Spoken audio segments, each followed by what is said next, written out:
Install Android 10 on Lenovo K5s via LineageOS 17.1 GSI Treble ROM. Please check the description for important notes and all the download links. First download ROM and GApps packages, then transfer the downloaded files to the phone storage, link is in the description below. Step 2. Boot your device into TWRP recovery. Once in TWRP, click on Wipe, Advanced Wipe, and select the check boxes, as shown in the image, excluding internal storage. Step 4. Swipe the button to wipe the device. Step 5. Go back to the recovery main screen, and tap on the Install button.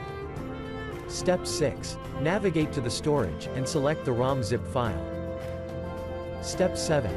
Finally, swipe the button on the screen, to install ROM file. Step 8. Flash the GApps zip package, in the same manner. Step 9. After GApps flashing completes, select Wipe Cache and Dalvik from bottom left side of screen, and swipe to wipe. Step 10. When the flashing process is complete, hit Reboot System. That's it, you have successfully installed the ROM on your device.